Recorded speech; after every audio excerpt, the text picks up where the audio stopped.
Bom dia de salvação em Cristo Jesus, a paz de Cristo que abunde, superabunde na tua vida, né? Nos teus celeiros, no seio da tua família. Amém? Vamos meditar na palavra de Jesus, que Ele quer falar conosco nesta manhã. Ele já falou comigo. Agora eu vou compartilhar a palavra com os amados irmãos, entendeu? Aqui eu abri a palavra aqui em Ezequiel, né? Ezequiel 24. Mas o versículo que eu vou ler que a palavra que eu vou ler para vocês tem um título, né? Aprendendo pela dor, né? Vamos meditar, vamos ler a palavra e vamos meditar, né? Porque que o Senhor nos faz aprender pela dor, porque nós somos rebeldes, né? Eu costumo falar que nós somos casta rebelde, né? Nós estamos aqui vivenciando a palavra do Senhor, estamos orando, louvando, adorando o Senhor, né? Aprendendo a cada dia, mas nós somos rebeldes. Nós não queremos obedecer, porque nós passamos por provações, por dificuldade. Muitas vezes Deus permite nós passarmos pela dificuldade para nós extrairmos um aprendizado. Não é que Deus é mau, entendeu?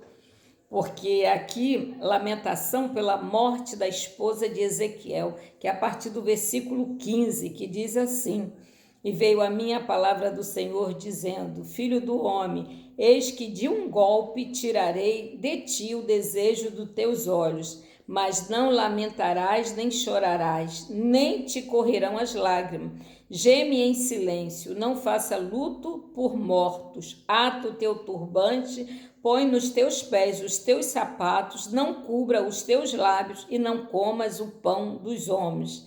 E falei ao povo pela manhã, e à tarde morreu minha mulher, e fiz pela manhã como foi mandado. E o povo me disse: porventura não nos fará saber o que significa para nós estas coisas, o que está fazendo? E eu lhe disse: veio a mim a palavra do Senhor, dizendo: dize à casa de Israel, assim diz o Senhor Jeová: eis que eu profanarei o meu santuário e a glória da vossa força, o desejo dos vossos olhos e o anelo de vossas almas. Vossos filhos e vossas filhas que deixaste cairão a espada. E farei como eu fiz: não vos cobrireis os lábios, não comereis o pão dos homens, e tereis nas cabeças os vossos turbantes, os vossos sapatos nos pés. Não lamentareis nem chorareis, mas definhar-vos-eis nas vossas maldades, gemereis um com os outros. Assim vos servirá Ezequiel de sinal, conforme tudo quanto ele fez. Farei quando isso suceder, sabereis que eu sou o Senhor Jeová. Aleluia. Aqui, né? E quando a ti, filho do homem, né? Aqui o Senhor falando com Ezequiel: não sucederá que no dia que eu lhe tirar a tua força, a alegria da sua glória, o desejo dos seus olhos e o anelo das suas almas, com seus filhos e suas filhas, nesse dia virá ter contigo aquele que escapar, para te dar notícias pessoalmente. Naquele dia abrir-se-ão a tua boca para com aquele que escapar, e falarás, e não mais ficarás mudo. Assim virás a ser para eles um sinal, e saberão que eu sou o Senhor, né? Louvado seja o nome do Senhor, né? Muitas vezes nós estamos meditando ali na palavra do Senhor, estamos indo aos cultos no domingo, estamos indo na escolinha bíblica, estamos louvando ao Senhor, adorando ao Senhor, mas a gente não está fazendo aquilo que mais agrada ao Senhor, né? Estão dizimando, estão ofertando, que é obedecer. Essa que é a nossa maior dificuldade, é obedecer, porque muitas vezes o Senhor nos manda fazer algo e nós nos acovardamos. O Senhor manda a gente abrir a nossa boca e falar somente aquilo que Ele mandar. Nós abrimos a nossa boca, falamos o que o Senhor mandou e acrescentamos mais um tanto. Não é assim? Não é assim? Nós temos que ter Por isso que o Senhor diz em todo tempo, né, que nós temos que vigiar, vigiai e orai.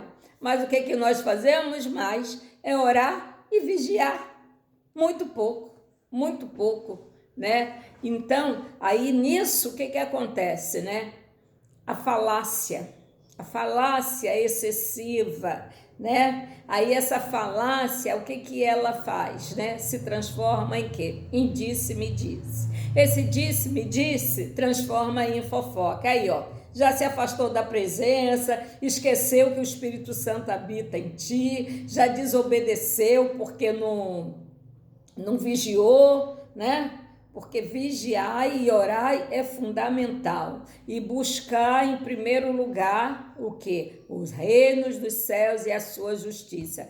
Por isso que o Senhor permite que nós passamos pelo deserto, porque aqui Ezequiel está passando por um deserto, né? O deserto da perca da sua esposa, da sua amada, do seu deleite, a qual ele não pode chorar, a qual ele não pode demonstrar, né, tristeza, ele tem que cerrar os lábios, não pode chorar nem lamentar pela perca da sua esposa, né? O Senhor, né? Isso, né? Foi no tempo antigo de Ezequiel. Gente, pelo amor de Deus, a gente está vendo essas coisas acontecer todos os dias, né? E a gente não toma tendência, você não olha para dentro de si, eu preciso me corrigir, Jesus está voltando e Jesus está nos dando oportunidade todos os dias de nós nos consertarmos, de nós confessarmos o nosso pecado. Nós oramos a oração do Pai Nosso, que é a oração do perdão, oramos o Salmo 51, que é um salmo de arrependimento, que assim o rei Davi, né? Mas nós não trazemos para dentro do nosso coração, nós só falamos de boca para fora. Nós temos que começar a engolir, comer o livrinho e ver que ele é amargo mesmo dentro de nós, que na boca tem gosto de mel, mas quando chega, sabe, que vai sendo triturado ali, ele é amargo.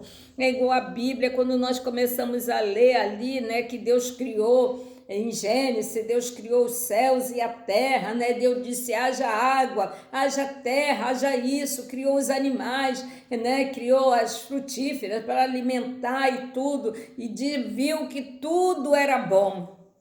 E Deus viu que tudo era bom, né? E descansou, né? Aí fez o homem, né? Fez o barro, soprou, deu fôlego de vida. Não é maravilhoso aquilo? A gente fica naquilo que o Senhor de maravilhoso. Mas a vida, quando entrou o pecado, pronto. Entrou o pecado e tudo, ó, tudo foi de ladeira abaixo.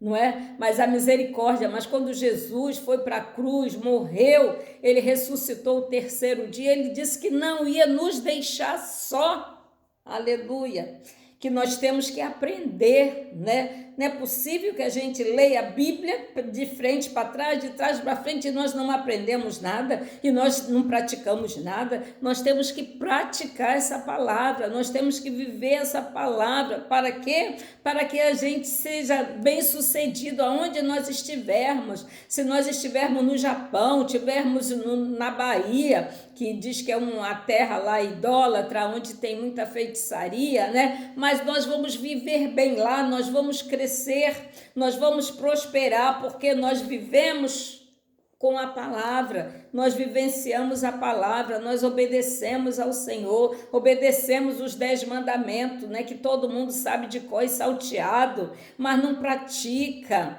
aleluia. E não vigia, porque se nós vigiássemos mais e orássemos menos, nós seríamos bem mais sucedidos. E meditar, né?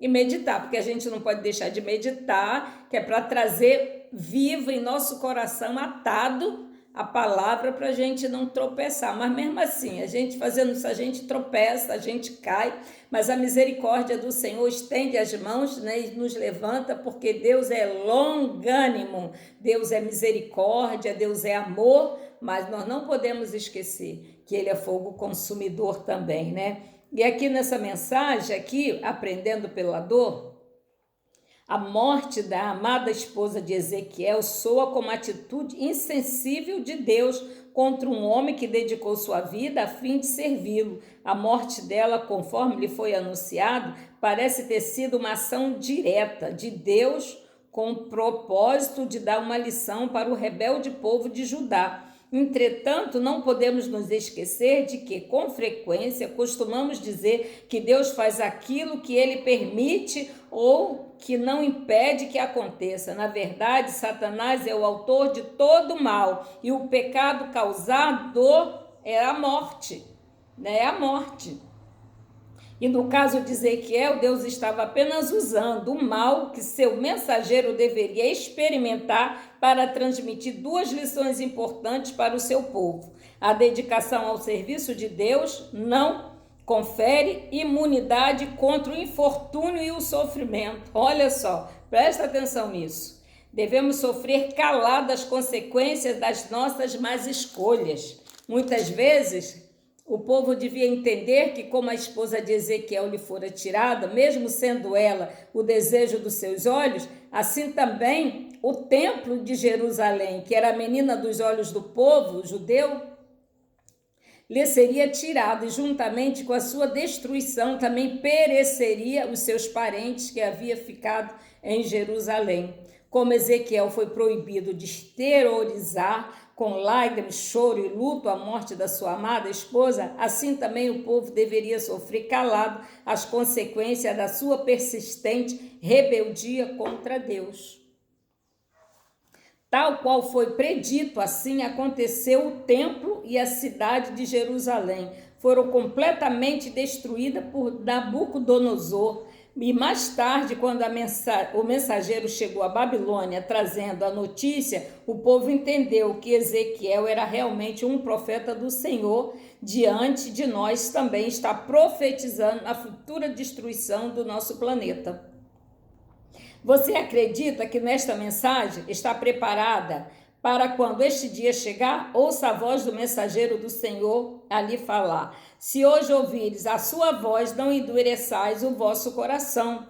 Prepara-te, o Israel, para te encontrares com o teu Deus. Aleluia. Né? Mateus 24 também ali nos alerta bastante, né? Que nesses tempos, né, virão guerra, né? Rumores de guerra e outra. E muitos serão enganados, mesmo aqueles que estão ali, em fidelidade, em obediência ao Senhor, se não vigiar, seriam enganados. Dura essa mensagem, né? Mas é dura para mim também, porque eu preciso entrar ali, É dura para ti, dura para mim também, porque eu também sou serva, sou filha, entendeu? E nós precisamos estar meditando para que nós venhamos errar menos e acertar mais e endireitar as nossas veredas. Amém? Um bom dia de salvação para todos, que Jesus abençoe, né? Jesus abençoe a tua casa, né? Nos conceda misericórdia, né? Enquanto nós estamos nos preparando para a sua vinda. Amém?